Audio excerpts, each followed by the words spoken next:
في أكبر الكتب.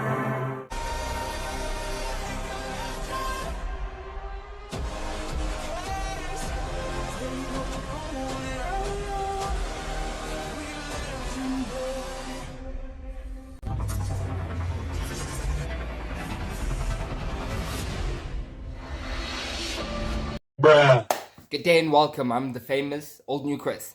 Why do I keep saying famous? PlayStation 5 just announced the price and gave a little bit of analytics into PlayStation 5 Pro. Their price range is going up to $700. Now, somebody that is broke as I don't think that you should be changing the price from $4.99.99 all the way up to $6.99. For the purpose of this video, I'm just gonna say $500 and $700. It's not fair to most people because, like me, I'm in South Africa and that price jumps all the way up to 12,500 and something. I would have to save for it. It's not something I can just instantly buy, and people are losing it. I'm gonna leave it up to you guys to leave in the comments what you feel, but I'm just gonna drop the knowledge so that you don't have to go out and search everything. Here's the knowledge for you. Now we're gonna jump into the videos and I'll give a little commentary afterwards. Hi, I'm Mark Cern. When PS5 debuted in 2020, it brought a lot to the table. 8 Zen 2 CPU cores form the brains of PlayStation 5 and enable high-speed complex gameplay.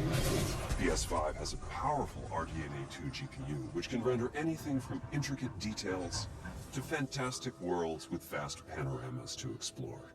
Beautiful, absolutely beautiful. I'm coming from playing PlayStation 4 and streaming on Twitch. Please follow my Twitch. So looking at the graphics difference, it amazes me how much better the shadow, the lighting, resolution, it's just so much of a jump from PlayStation 4 to PlayStation 5. But just like the PlayStation 4 and the PlayStation 4 Pro, it's not much of a jump. It's practically a step, I would say. And to charge an extra $200 for that small step, I wouldn't say it is worth it. If you're just looking to get the newest console, I would suggest getting the PS5. Even if the PS5 Pro gets released, wait a couple and then you go buy it secondhand or something. I personally won't go out and buy the PS5 Pro unless I'm rich and I got the money. Then yeah, I'm gonna go buy it.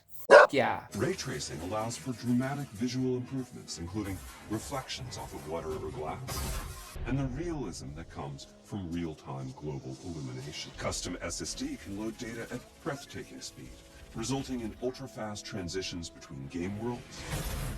That's beautiful. And data streaming rates so high that traversal speeds are essentially unlimited. Tempest 3 audio tech brings an unparalleled sense of immersion to the sound of the games. The DualSense controller has haptics that let you feel through your hands what your character is experiencing inside of the game.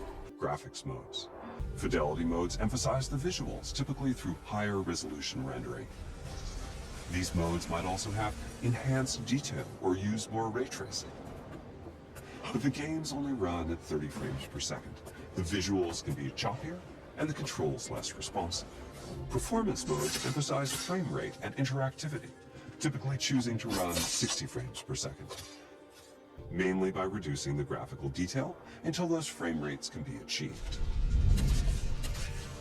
When asked to decide on a mode, players are choosing performance about 3/4 of the time. The main focus of the PS5 Pro is best explained by using what PlayStation calls the Big Three. Number 1, the GPU is much larger and about 45% faster. Number 2, advanced ray tracing is now present that allows up to triple the speed of PS5 for ray tracing. And number 3, the PS5 Pro will have a custom AI called PSSR that allows AI to upscale games similar to technology like DLSS found in PC. Now what this actually means in practice is that games that offered a fidelity mode at 30 FPS and a performance mode at 60 FPS on the base PS5 will now be able to offer a slightly upgraded fidelity mode at 60 FPS on PS5 Pro. At Blue Thunder, thank you very much. I do appreciate you and hopefully I'll be able to use your videos in the future. Go follow him on TikTok. Here's the only part that I can actually see a difference. I'm gonna leave this in full screen. Look at on the left side of the fidelity and the PS5 Pro. So now PS5 Pro combines those two into a smoother gameplay. Resolution throughout the scene, including the trees and procedural cars.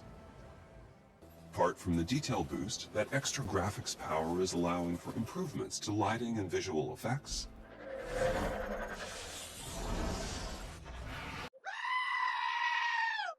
Simply put, it's the most powerful console we've ever built, and a worthy addition to the PS5 family. My name is Jeff. That's the face of somebody that is just collecting their paycheck. They don't care how it's gonna affect the middle class and the low class people like me. It just doesn't make any sense. We're all happy that they're improving certain aspects from the PS5 to the PS5 Pro. We're happy. I'm happy. I'm sure you're happy. We're all happy. But justifying the price jump of a whole $200, that is unreasonable, I would say. This is the exact same improvements that PS4 had when they released the PS4 Pro. It wasn't a significant jump, it was just a step. And now PlayStation 5 is doing the exact same thing, just jumping by a whole $200. When the PlayStation 4 got released, it was $399.99. When the PlayStation 4 Pro got released, it was $399. Why with the PlayStation 5 is it doing a massive jump of price? Quality and all of that is not jumping too. I can still take that $200 and buy a second-hand, probably third-hand console to use when I want to stream or play games just for my personal or play with my friends. And I understand that every year we're advancing technology much faster than we were 10 years ago, 20 years ago. The gaps in between are shortening. It still doesn't justify a whole $200 leap. This is a project that took 4 years because PlayStation 5 got released in 2020. Now the PlayStation 5 Pro is going to be released November 7th, 2024. A whole 4 years, but is it fair to add the $200? I don't think so. I'm going to summarize a paragraph that I got from IGN so that you don't have to go and look. The PlayStation 5 Pro versus the PlayStation 5. The PS5 launched with custom AMD Zen 2 processor and RDNA 2 GPU. Sony has shown the GPU some love by improving the amount of compute units, which will improve gaming performance, especially at high resolution. PS5 Pro versus PS5 GPU. Everything points to the Pro being on the same AMD RDNA 2 architecture, same as the PS5. The RDNA 2 GPU with 36 compute units meant it didn't play games. No games. Truly provided next generation 4K gameplay, which would have put it on the same level as the AMD Radeon 6700, which by the way, it could run 55% of the top 12,000 PC games. Sony claims the Pro will have 67% more compute units. That puts the figure at 60 CUs, which would put it on the same level as the Radeon RX 6800, a GPU that's capable of gaming 4K on PC. Sony has included ray tracing hardware, which hasn't been released on Team Red's graphic cards, allowing the Pro to finally keep up with Nvidia. I highly doubt, but I have hope. Just one, because I hoped PS would release a console that would be able to read old PlayStation CDs. Unrealistic? Talk to me in 50 years. The upscaling factor. It's only natural that Sony followed, since most of the games shipped on PC implemented FSR or the DLSS, which would essentially allow high resolution and quality without sacrificing performance. The PS5 used the checkerboard style upscaling pioneered with the PS4 Pro. The PS5 used checkerboard style upscaling pioneered with the PS4 Pro, which, well, we'll just say imperfect. But with the AI algorithm, you won't sacrifice in fidelity mode. I couldn't see much in the video. She also couldn't see the effects of the PlayStation Spatial Super Resolution, so to be seen, the CPU. Mark Cerny didn't say shit on the CPU, so skip.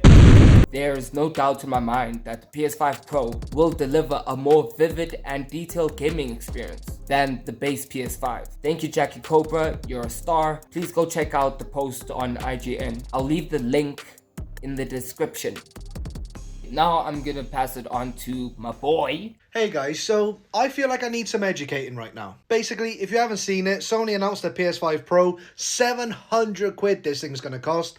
Doesn't have a disc drive, is barely any better, doesn't have any games. Absolutely ridiculous price. Everyone's unhappy about it, including me. This is ridiculous. But one thing that I keep seeing on every video talking about this and every post talking about this is people saying, just get a PC. But as far as I'm aware, £700 isn't going to get you that good of a PC. I know you can build a PC for that price, of course you can, but I was under the assumption that if you have a £700 PC, you're not going to be able to play most games the way you want to play them, like with the best graphics, best performance, frame rates and stuff like that. Like my brother has a PC. It's right there. He uses it all the time. This was less than £700 and he couldn't play Spider-Man Miles Morales on it. I don't know if it was because his parts are out of date or stuff like that. I'm not a PC gamer. I know nothing about this.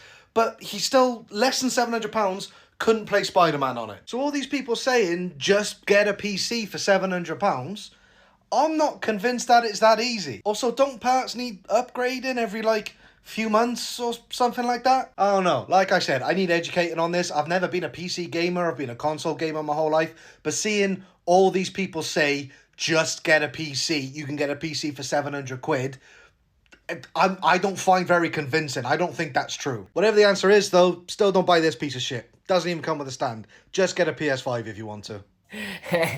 Thank you at still Craig, not Craig. So I agree with him completely. Don't go listen to other people that say, oh, the PC is gonna be a cheaper option when clearly it's not gonna. I can't afford it. I'm pretty sure most of the world can't afford it. Okay, I'm a little upset that he says it doesn't come with a stand when the most important part is it doesn't come with a fucking CD drive and you're trying to cost an extra 200. For what? Because you're going to be allowing backwards compatibility with some of the games that were on PS4 and not like my dream on all the freaking PlayStations? I will find you. Okay, I just want to give a special thank you to everybody that viewed my video out of every single other person. I hope you have a good day, good evening, good morning. Whatever it is to you, enjoy it. I love you all. Peace out. Okay, I'm gonna leave it to my boy Bongo. Alright, so this is my opinion and my thoughts on the PS5 Pro. It's coming out. It's not out yet. It's on its way. It's not yet released. And apparently, it's going to be priced at $699.99. My idea is Sony is a big brand. And I mean, for the technology, for the time spent, for the design, I'm talking about beyond just aesthetic and how it looks. I'm talking about the quality of things. I'm talking about the work that goes into building the chip, the works that goes into building any chips, actually. I know you all gonna say 700 is a bit steep, but these guys have been around since way before 1950s. They've been around, and to take that away, just because of pricing. What's the latest iPhone worth? What's the latest MacBook? What's the latest anything really worth? I mean, we can have TVs going for the exact same price. 30,000 Rand TVs and $700 is literally just 12,000 Rand. It's literally just 12,000 Rand in South Africa. We've had TVs more expensive. We've had TVs that are 30,000 Rand, 40,000 Rand. That's almost $1,000 or more. So I don't really think it's a bad deal. You consider the time we're in, you consider the graphics, you consider the fact that it feels so lively. I mean, we come from pixels, tiny little pixels that were on the screen, and you could see every block. It wasn't even smooth. There was no texture. There was no design. There was no transitioning from we're transitioning from the more digital, we come from a Pac-Man era, realism in the screen. So I think it's not a bad price. It's not a bad price at all. I think actually that is your money's worth. And if you're gonna complain, it's because you're probably a cheapskate. You just don't want to buy anything worthwhile. I mean, sure, you can go get it. You can buy it third hand, second hand from your friends or whatever. But really, who wants to do that? I mean, not with this type of technology. I mean, with this, I'm trying to get that new car smell. You know what I'm saying? So yeah, nah. I think it's a great price. $700, 12,000 Rand, 12,500 Rand. Good piece of technology, great gaming experience, great graphics, great sound, great movement, great transitions in the screen. And if they're complaining, they're probably too broke to get it anyway, which is okay. It's not a bad thing. You can be broke. Minimum wage is probably 5,000, 6,000 Rand. You save that up for 3 months. There you go. Of course, realistically speaking, no one is saving the whole salary at the end of the month, but you guys really understand what I meant.